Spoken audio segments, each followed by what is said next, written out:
let's get into the Kendrick Lamar GNX quote unquote album. I don't know, album, mixtape, project, whatever, review.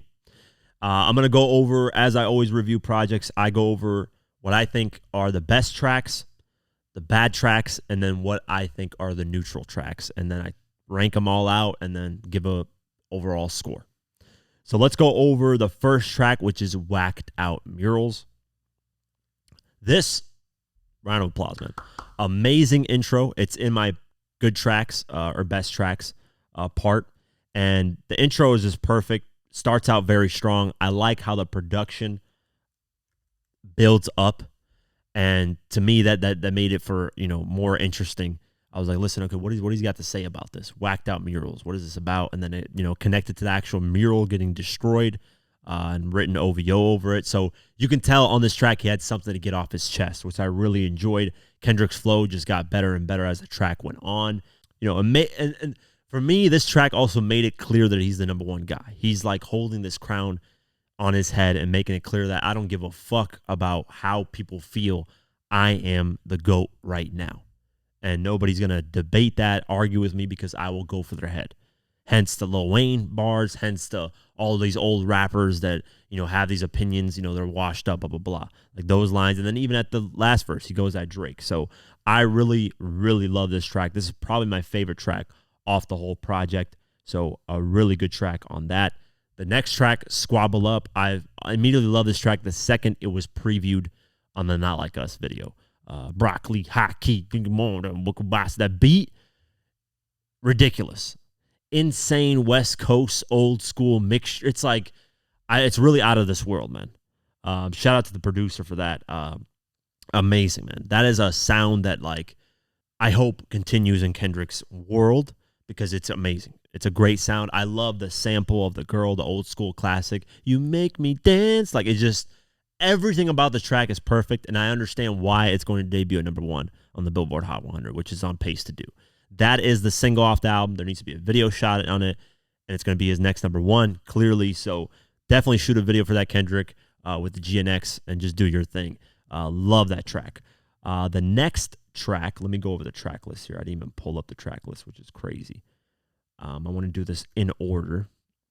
But this project is like, I don't know, man. It's an amazing fucking project. I think he did a great job and surprising the world with it.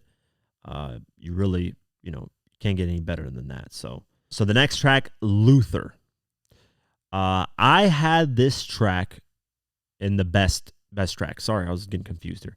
In the best tracks, I think this is single material. SZA on the hook completely killed it, and I love how both Kendrick and SZA are on the hook, and they're both complimenting each other's voices. Production is amazing. This gives me Damn vibes from 2017. I think this could have been a track on Damn easily. And the Luther Vandross sample is amazing as well. Great track. One of those tracks that definitely can be the next single off the album. Man at the Garden, another track that I love. It's on my best tracks list. It's a great track. When I listen to it, it makes me feel great about my accomplishments, and that I should, sometimes you feel like when you're winning a lot, and you see other people not really winning, or whatever the situation is, you kind of feel guilty about it. Or when you make money, or like whatever the case may be, sometimes you feel guilty about it. But you got to understand that this is the fruits of your hard work and labor. And that's really, in my eyes, how I see this, right? Overall, good vibe makes you feel like you're not being selfish by getting what you deserve. And that's exactly the way I view this track. And I really enjoy it. It's a great, kind of confidence booster. Just makes you feel like, hey, what is meant to be yours is yours, and you should enjoy that. And I like the feeling of that track. And I love the little rainforest vibe sounds in the background. That also made me like the track a lot more. So I really enjoy that track. That was in my best tracks list. Hey Now. This track was my neutral track. I listened to the album, obviously, since it's released on Friday. Listened to it probably in full, I want to say 20 times, 20, 30, maybe even 40 times. I don't even know. I need to keep track of that. But Hey Now has always been a track that, like, throughout these days, one day I'll like it, the next day I won't. One day I'll like it, the next I won't. So that's usually when I put a track in neutral, I'm on the fence, and I don't know it's one of those tracks where one day I like, one day I won't. I don't know. I have tracks like that on every album where, I'm like, I'm not really feeling this right now. And the next time I listen to it, I really like it. So that's where Hey Now is at. The production is good, but to me, that's really about it. The hook, I don't really like. The verses are okay to me, and the feature artist, Dodie Six, did all right. I'm not really a too big fan of that West Coast like monotone, calm flow. Like, hey, like, I'm not really a big fan of that. So it's a track that might grow on me as time goes on, but it's definitely a neutral track for me. It's not one that I would go to immediately. Reincarnated, oh my God. Round of applause for Kendrick Lamar reinserting that he loves Tupac and that he is the second coming of Tupac, basically. Love the Tupac sample, of course. Him getting approved by the Tupac estate is also amazing. All three verses, we're talking about three different reincarnations, with the last being himself. Love the aggressive flow. He sounds a lot like Tupac on the track. Great, amazing track, man. It's on my best tracks list. Going down, TV Off is another best tracks list. Mustard! Again, kills the production. Love the Mustard line, classic.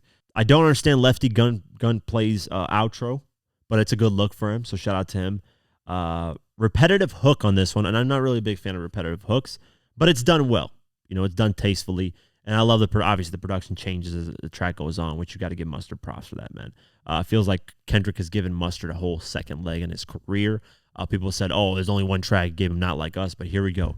Another track that's going to do really well, and obviously the Mustard thing is all over the internet. It's a new meme, and that's one thing that Kendrick's really good at, man, making like moments, top of the moaning, top of like shit like that, where it's just like really interesting and people want to repeat it and say it. And Mustard right now, it's already on TikTok where people are like missing mustard on their hot dog or whatever, and they yell it. So it's going to be something that sticks around. And it's actually, I think, the number 2 or 3 track that's going to be on the Billboard Hot 100. It's going to debut at like number 2 or 3, right behind Squabble Up.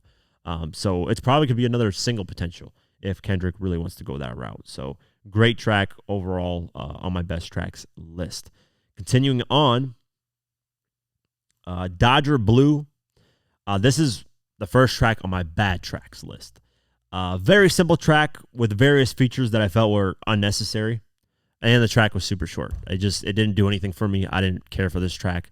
Listened to it in full probably 3 times. And then after I was listening to the album again, I just kind of skipped over it because I can tell if a track like intrigues me and I want to listen to it more and more. This track just didn't do it for me. And it was the first like bad track on the album for me. The next bad track, and you kind of hit a kind of two piece here, Peekaboo. Another track with a lot of repetitiveness. Features to me didn't do much as well, and the production wasn't anything special. Didn't really catch my ear.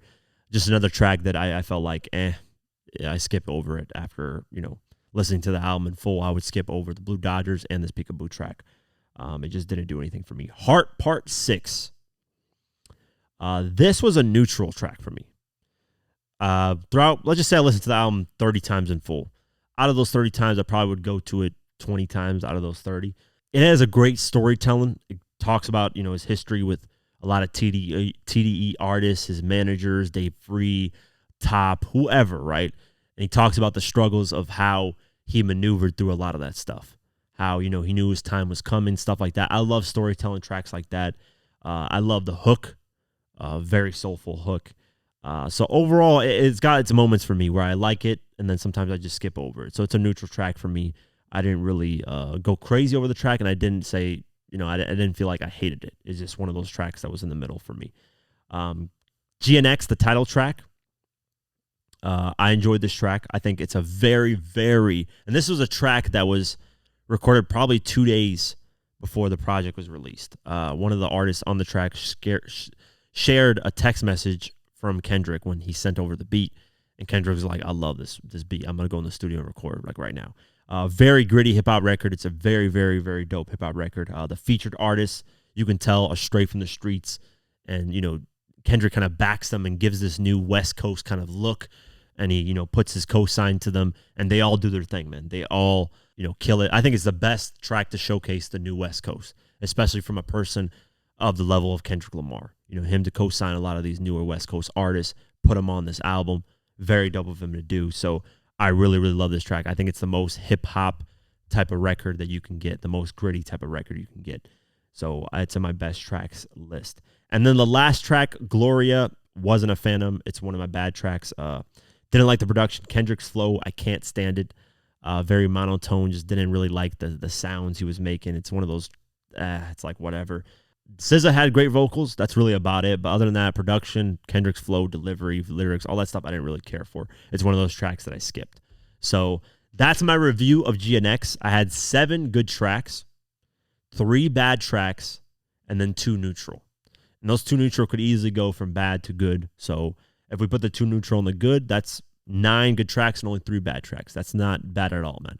Out of a 12-song project, to have maybe 5 bad tracks total if you do the neutrals. Usually the neutrals, though, I usually put them in the good for the most part, because if I can tell if a track, if I have it in the neutral, maybe it just has to grow on me as time goes on. And since this project's only been out for a couple of days, it takes time. Sometimes I'll put the neutral in the bad, but it's very rare. Most of the time it goes in the good. I'm just kind of on the fence of it because there's certain parts of the track that I like and don't like. It's one of those tracks where, it depends on the mood kind of day. So let's just say the neutral goes on there. 9 out of 12 tracks being good and great there's no better. There's nothing more that you could really hope for, obviously, than going 12 for 12. But that's very hard to do. Most artists can't do that ever, in my eyes. To me, I have a very high standard for classics, and that is a classic to me, where there's no skips. Every single track is great. And there's not many artists that have ever meet that standard for me. I'm very strict on that. So to me, I don't just throw the word classic out. But this is a huge, huge salute to Kendrick Lamar. He has really seized this moment that he's had, and I love GNX. It's a great project. I give it an 8 out of 10. I was debating on if I should give it an 8.5, but I give it an 8 out of 10. I think he came out swinging. I think this is just, you could look at this as the mixtape to me, because I think he's going to come out with an actual album that's like probably longer. I don't mind 16 tracks, and he's probably going to do a lot more mainstream features on there. Maybe. Or he might just do solo. He might just do another West Coast Brigade with a couple of features from SZA, whatever he might do, right? I think the next album is going to be a lot more mainstream, though. I think he's going to go straight for that mainstream look, because people, when Mr. Malin and Big Steppers came out, people questioned whether Kendrick could have that mainstream appeal again, which is crazy to me, because Mr. Allen and Big Steppers had a lot of mainstream records that I really loved. At least to me, felt like could go mainstream. Rich Spirit. I can't think of titles, man, on these tracks. Rich Spirit was one of them, of course. I'm forgetting titles already off the head. But regardless, I enjoyed Mr. Allen and the Big Steppers. I know people criticize it and say it didn't sell, didn't do this. I didn't really like it, blah, blah, blah. I thought it was a good album. But yeah, I give this 8 out of 10 GNX. Salute to Kendrick Lamar for releasing it. It made my Friday a whole lot better. So shout out to him. Let me know what you guys think of the project. I really enjoyed it, though. I think Kendrick is on the right path. I think he's even finding a different sound for himself, like the Broccoli record. And he's really carrying the West Coast and doing his thing and really putting on for the place. So big salute to Kendrick Lamar, and thank you for delivering this project.